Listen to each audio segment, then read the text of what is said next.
Now into the next move called sit back ready. You keep your weight forward, do not sit back yet. You brush the top of your right hand gently with your left hand and simply extend your fingers slightly. Don't go like that, of course. The arms stay that amount of bend, and open your palms about shoulder width like this. Now you sit back on your back leg, but you fold your arms lightly like this, not right in like this. So from here it's nothing breath, in breath. Both arms are exactly the same at this point, like that. Now there's a slight drop down, just a little drop down, and as you come forward onto your front leg, it's like as if you're lifting something up with your palms. They slowly release that yin energy, that yang energy rather, and you breathe out. You'll notice this is incorrect. This is incorrect. Too much arm movement. You see, too much arm movement. From here, see how the arm move, it's very slight. Bob down. It's the body doing the work, and breathe out. That's called ang, or press. This one, by the way, is called chi, or squeeze. No reason for you to know why, but you're actually squeezing the elbows in for the martial arts application. It's a squeeze. So that's grasping swallow's tail, and that works upon the colon in your body. You do that as a qigong 10 times in the morning, and you've really got to make sure you're close to a toilet. So now I'll do the whole thing for you. Just do it through, facing this way, then do it in the reverse direction, then do it facing away from you, just so that you've got an idea of this very important group of postures.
Now I'll do it in the reverse direction, so you can follow like as if you're doing it to a mirror.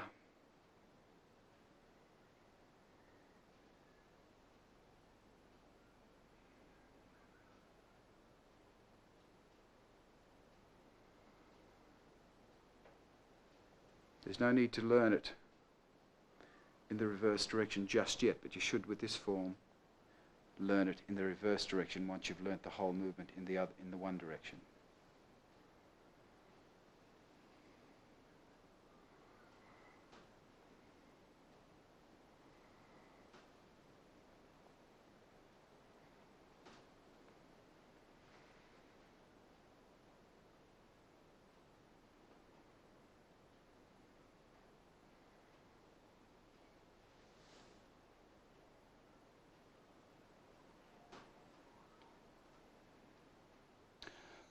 From this point, we now carry on with the rest of the form, of course.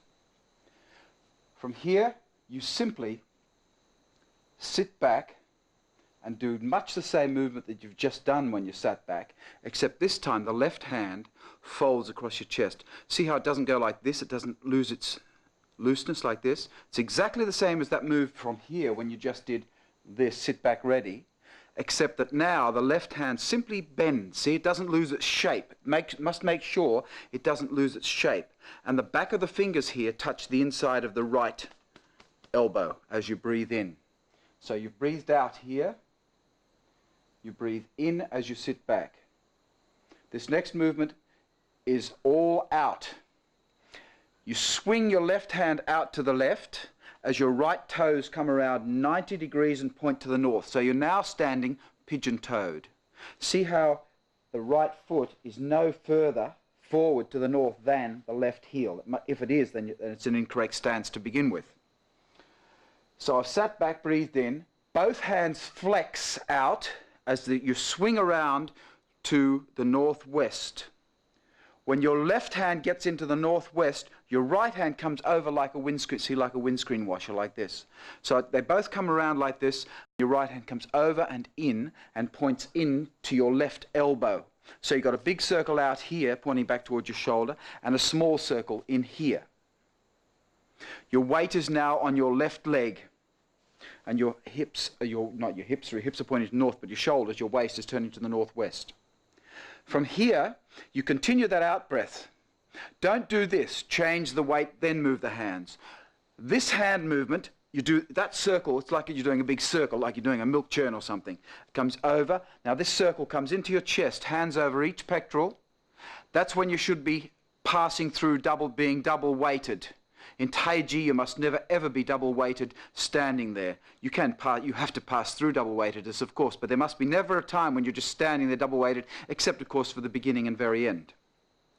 From here, you pull your hands in over each pectoral, breathing out. Still changing your weight to the right leg, you push out into the right-hand corner in exactly the same position that you were in when your hands were over here. So you've just done a complete circle, bang, and then the weight stops on the right leg. That's called fissures in 8. Left finger's pointing in towards the right elbow again.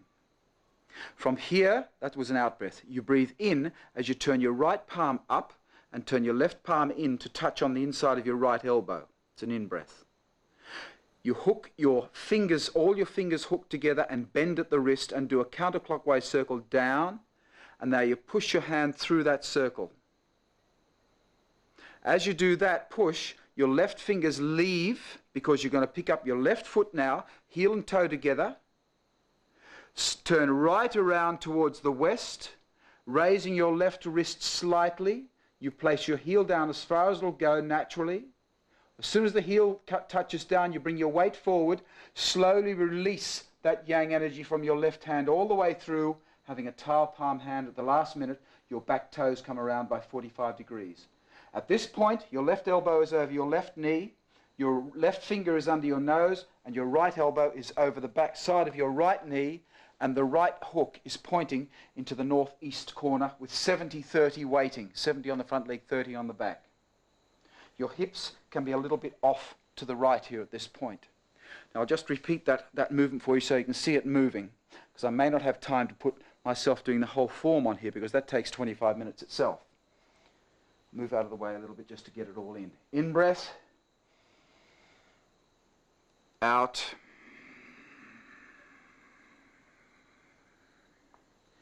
in,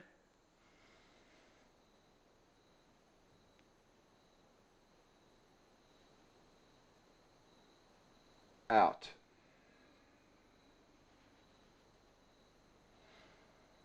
It's called single whip. Now from here, you make like a big bird. Your both arms flap down. They both flex down. See that, like you've got wings. See this? So your hands flap down only about 6 inches. Then when they flap up, you turn your left toes, weighted turn in on the heel. You turn your toes in, swiveling on the heel, weighted. See, I'm not sitting back and then turning it in. That's a no-no. Your hands go down 6 inches. As they come up, you breathe in and turn your left toes in 45 degrees.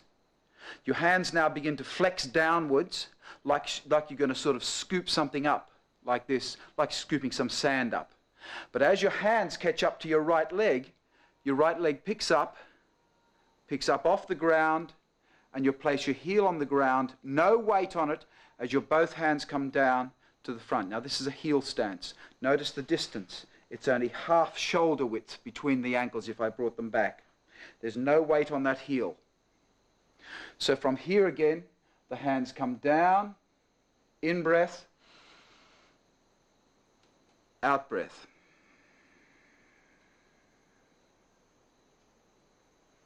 From this point, you're going to do exactly the same movement you did over here, turning your hands over, pulling down like this.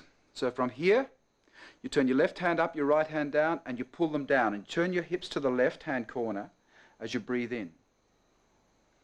But you're not going to do this time. So from here, you take a step out diagonally to the right to get that shoulder width stance again, as your left hand does a circle up and places, the thumb places across your triceps like this. And your right hand's going to protect like this, protecting the groin. So it's open here, it's rounded. So from here, in-breath, hand and foot work together, touch. Now you're in posture, so you roll forward and make like you're striking with your shoulder as you breathe out. So it's an in-breath on the way down, out-breath on the way forward. See how the hips are pointing into this northwest corner? My eyes, though, are to the front. From here, you make like a reverse pung. Remember that very first movement we did with the other foot forward? Now you simply turn your hips to the front, bring your right pung up the front, and your left hand down by your side. That's just a part of your out-breath. So that's an out-breath. You turn to the left now. All you're going to do with your feet is this. You're going to put all your weight on your right leg, pick your left foot up, place the toe, just the ball of the foot on the ground, with the heel off the ground, in line with your right heel, just off the ground like this.